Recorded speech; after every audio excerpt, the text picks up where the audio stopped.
Okay, to show you what Difr allows you to do, I made some changes on a branch of one of my projects.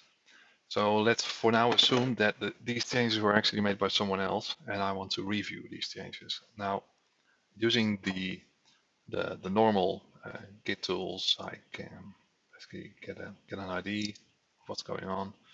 But this format isn't really very convenient for annotation. So if I want to make some comments on these changes, this format isn't really helpful. So what Diffr allows you to do is to capture the diff in a familiar format and then make annotations on these changes. So let's give that a try. So let me do it like this.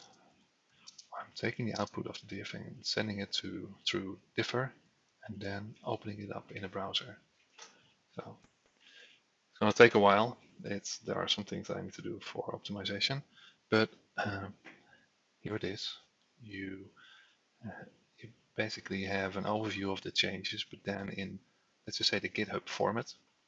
And I can just click on one of these changes and type, what on earth are you thinking? This should be in. Oops, be in.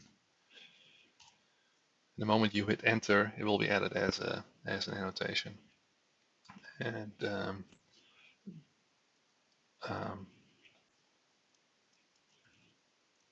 great.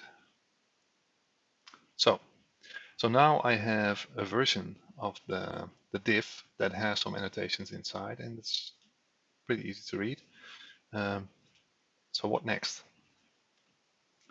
Once you're done annotating, Diffr itself doesn't provide you with any, mechanisms for sending out your results or sending back the results.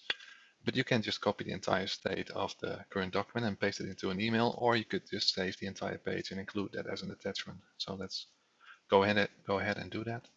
Just gonna create compose a new email here. Just paste everything in and say demo review and send it off to myself. So the moment I hit send, it should also arrive. And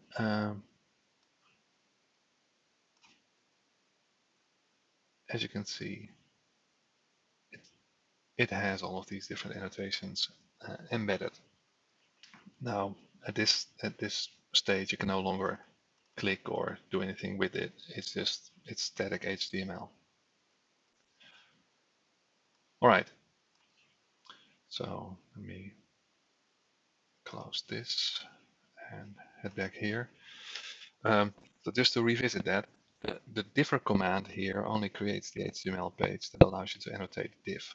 So, and I'm opening it up in a browser using the bcat command, bcat, which is something you need to install separately. So in practice, since I'm using git flow, let's again look at these changes. I'm gonna add them, git commit min m, so much better. So now it has actually been committed to the feature branch. In practice, since I'm using git flow, it's more likely that I will use git flow to give me a diff of the changes on my current feature branch. Other than that, the mechanism is exactly the same, but the command is slightly different. So what I will do is git flow feature diff horsing around, and then again send that through Diffr and send that through bcat.